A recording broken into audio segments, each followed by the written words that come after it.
Hello everyone, it's Old Guardian here. Fall of Ulduar mini set is here, the meta is starting to stabilize, and we have a winner. We have a tier S deck in this current metagame, and that is Control Warrior. Control Warrior is completely broken. The deck is nigh unbeatable. It has one clear weakness, which is Thaddeus Warlock. No other clear weaknesses. It's boasting over 60% win rate in Diamond to Legend, over 60% win rate in Diamond 4 to 1, over 59% win rate in High Legend. It's completely bonkers and totally out of control. And this deck right here, we can talk about warrior development in a little while. This deck right now is the best deck in the game. You can find the deck code and link to this deck down below in the description if you want to play the best deck in the game. It's not necessarily the only warrior list that you could play, but still. And wow, the game has been broken. So how did we end up here? First of all, Warrior was nerfed back in Voyage to the Sunken City, and Control Warrior became unviable for a long time. Since then, Blizzard has slowly started buffing Control Warrior cards, and actually when you look at this deck has 30 cards in it. 20 of those cards have been buffed over the past year. 20 cards out of 30 have been buffed. That's totally bonkers. Obviously From the Depths is now still slightly weaker than it used to be, like it was nerfed earlier and then it was buffed during the last year, but still it's remarkable. And all of those buffs, they just slowly kept making Warrior better, although it took a long time for those buffs to even make Warrior viable. Because if you look back a little bit, then it was actually only the balance patch before the mini set that made Warrior viable with these buffs. Bladestone from 3 mana to 2 mana. Bladestone was bad at 3 mana, okay? Stoneskin Armorer from 3 mana to 2 mana. Stoneskin Armorer is also pretty bad at 3 mana. And even at 2 mana it's like okay, but it's nothing special. Craftsman's Hammer, the hammer buff was a big one, because it was after a hero attacks and kills a minion gain armor. And now it's whenever your hero attacks gain armor, which gives you armor also when you attack a hero, and it also gives you armor before you deal damage, so if you have played Odin, so more damage with Odin. That was just a bonkers buff. Craftsman's Hammer was okay before, and then it became super good after the buff.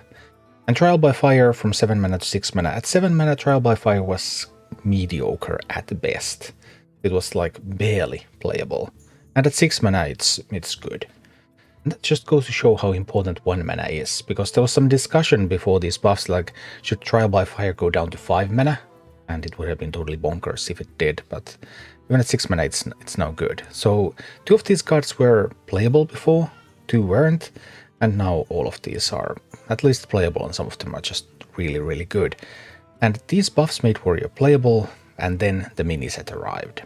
And with the mini set, Warrior got Sanitize and Warrior got Yogg-Saron Unleashed. Yogg-Saron is played in many archetypes. Yogg-Saron is invalidating a lot of board-based strategies because it's really effective board clear card. And also Warrior's Sanitize, deal damage equal to your armor to all minions, forge, gain 3 armor first, means that Sanitize effectively removes Sargeras Imps as a valid counter to Warrior. And actually, Control Warlock has lost its edge against Warrior after the miniset. Sanitize single-handedly means that Warrior is now slightly favored against Control Warlock. Before, Control Warlock used to be favored against Warrior. Thaddeus Warlock can still cheat out so many stats so quickly that Warrior sometimes crumbles, but Control Warlock no longer an obstacle for Warrior.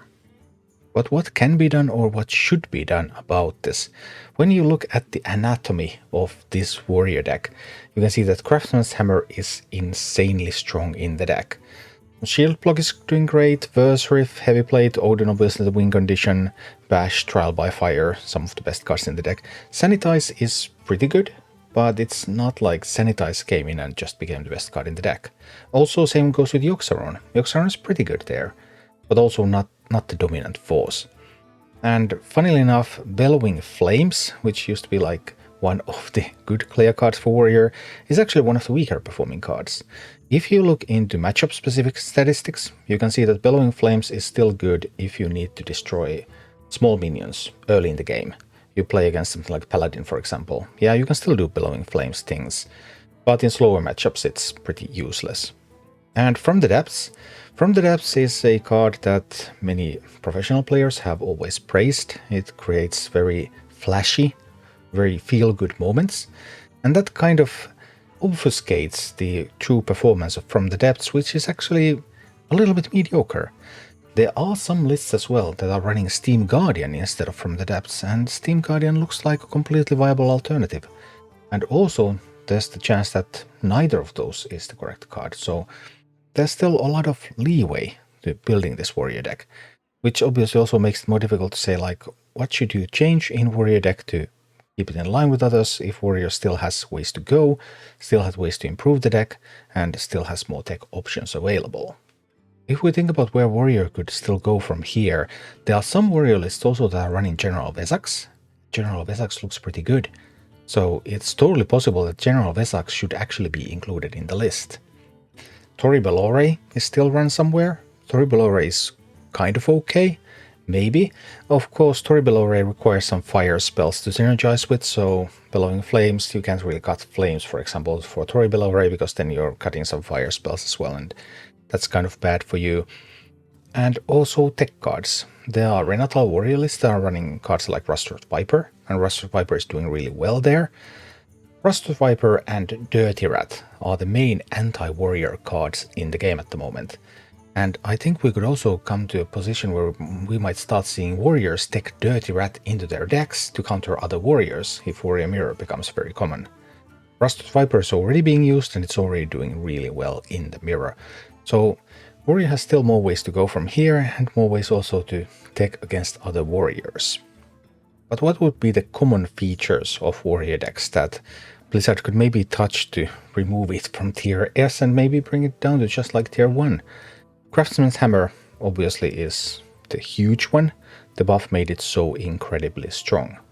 Another really high performer is Verse Riff. Verse Riff at 1 mana, it's just so easy to do Verse Riff that does more bridge riffs, and then you can get some really wacky stuff done. However, Verse Riff, okay, you could nerf that back to 2 mana, but then warrior has enough options right now, thanks to stuff like Sanitize and all the additions that have been added, that warrior could also opt to just cut the entire riff package. That's not impossible. I remember at least Warshack playing a warrior without the riffs at one point, so warrior can still have many ways to go. So nerfing Verse Riff might just result in warrior cutting the riff package and replacing it with something else. Then there's Trial by Fire, currently at 6 mana. At 7 mana it was barely playable, so it feels a little bit bad, of course, if Trial by Fire were to go back to 7 mana, but it is one of the better cards in the list at the moment, so that would be one option. But overall, warrior, 20 cards out of 30 have been buffed during the past year. The deck has been improved so much, and there's still more room. This warrior list has more than 20,000 games played since the mini set. This warrior list is like, everyone wants to play this because it just became famous. That doesn't mean that it's going to be the best warrior list. There might still be more room for exploration, as I've showed some cards that are doing really well, and I believe some of those cards will be incorporated into optimal warrior lists. So also, if you're into deck building, you might try some of those ideas. Try to build a warrior list that's even better than other warrior lists, and maybe better in the mirror as well. But yeah, we have a tier S deck. I don't think we have had a tier S deck in a while. There's one every once in a while, like Jade Druid used to be a tier S deck. Just every once in a while something comes along and just beats just about everything, and right now that deck is Control Warrior. And yeah, if you want to succeed on the Hearthstone ladder right now, Control Warrior is your choice, and you can use this list or you can try to tweak it and improve it and find an even better list. Thank you for watching. Click like and subscribe if you enjoyed this, and a special thanks to all of my Patreon supporters, YouTube members and Twitch subscribers who make all of these videos possible.